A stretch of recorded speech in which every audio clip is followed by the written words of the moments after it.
Good morning, everyone. We are never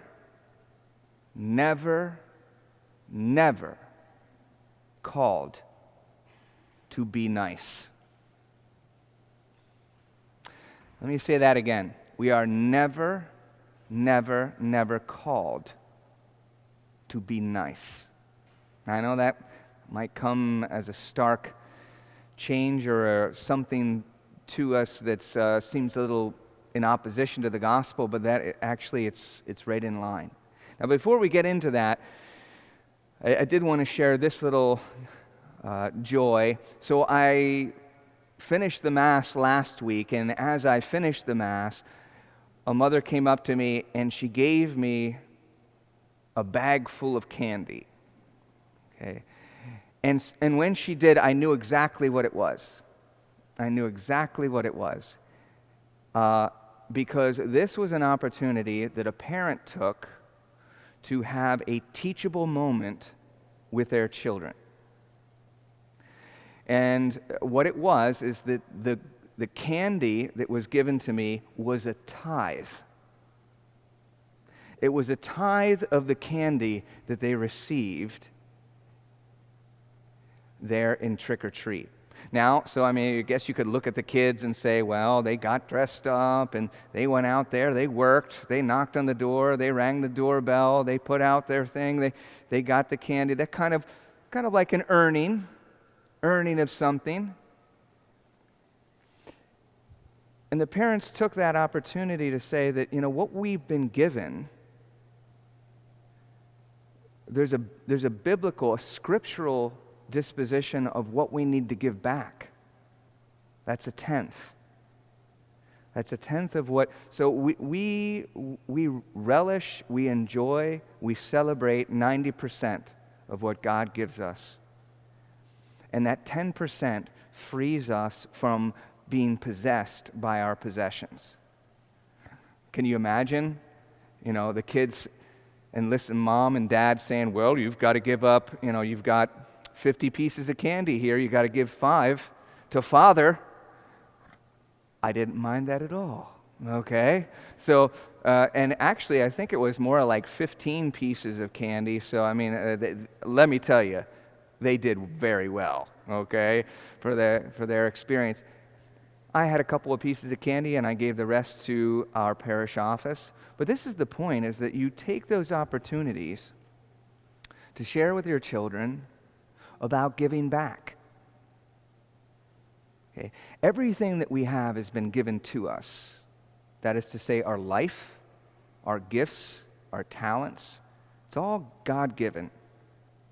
Those difficulties that we have in our life that pressured us to really cultivate the heights of those gifts, that also, is God, at the very least, it's His permissive will.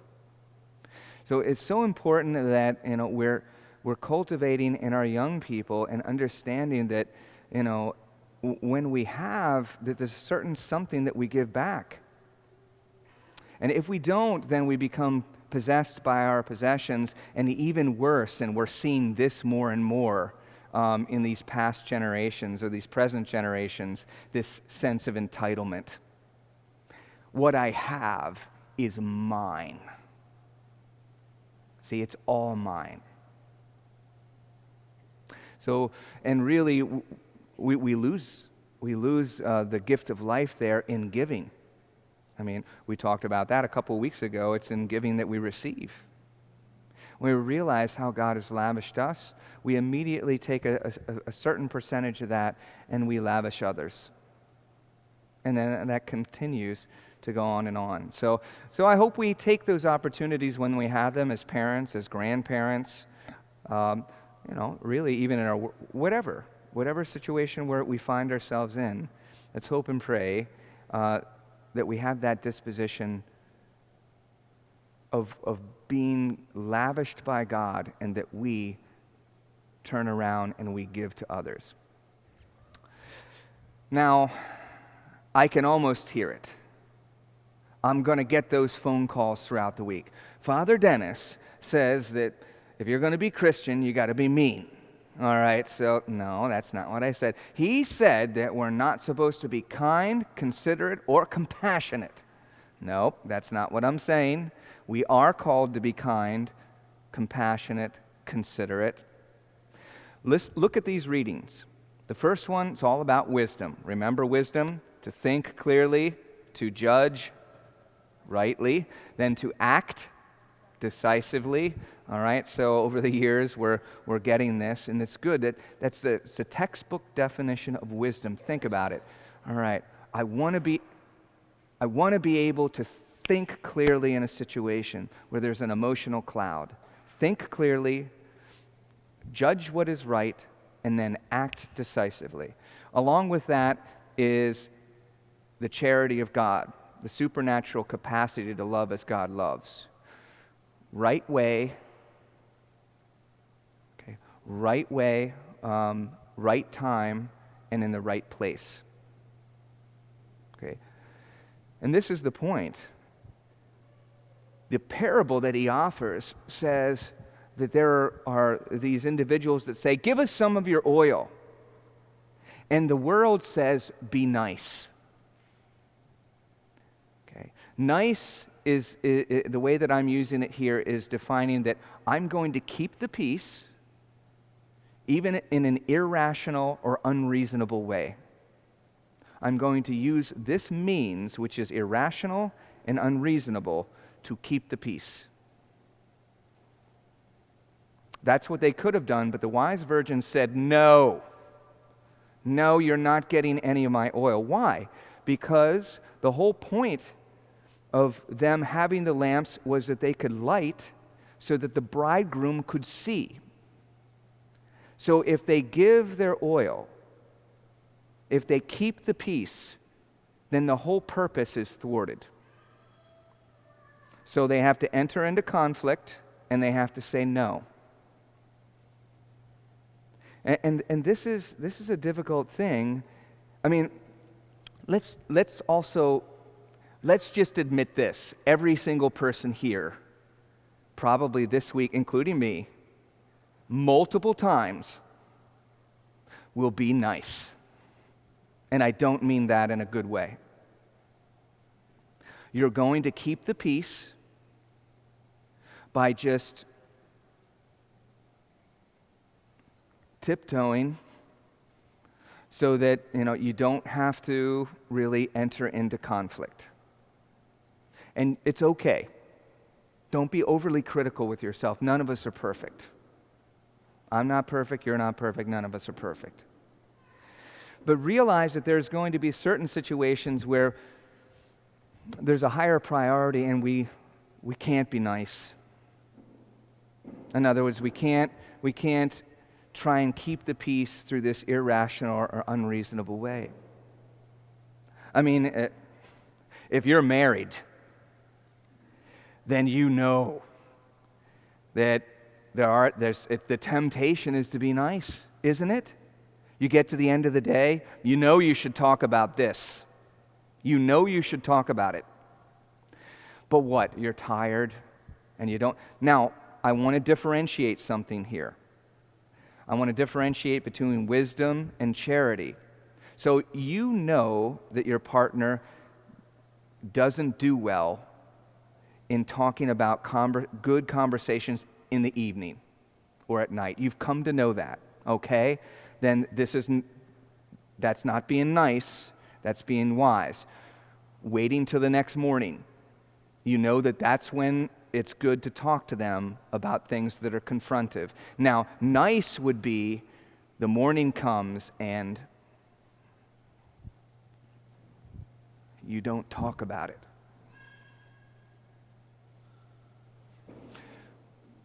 Keep the peace.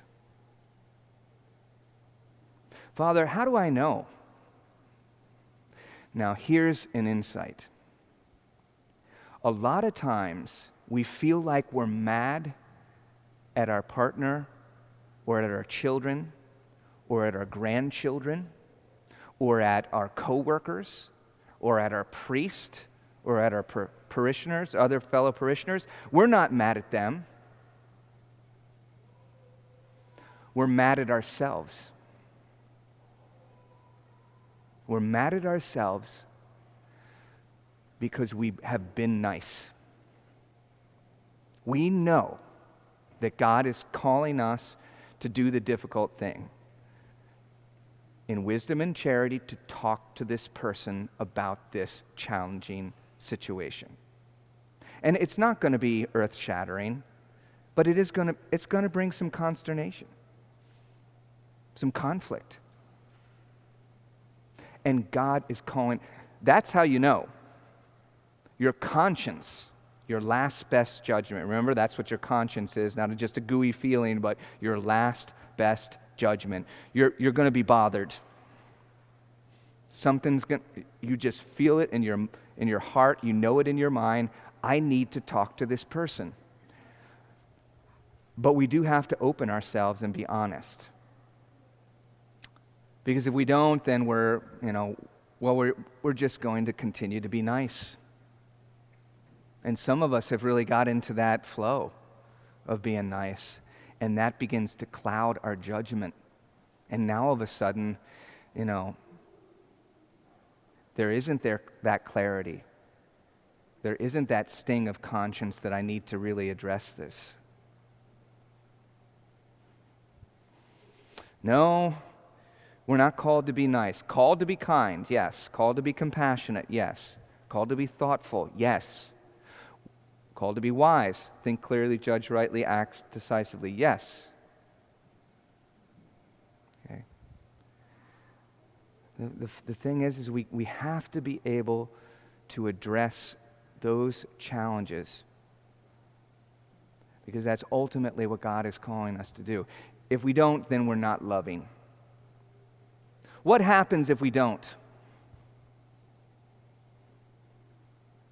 What happens if we don't address these things? What happens if we just be nice and we keep the peace?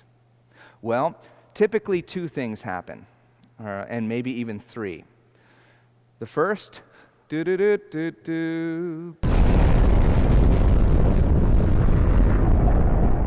build and you build and you build until you explode.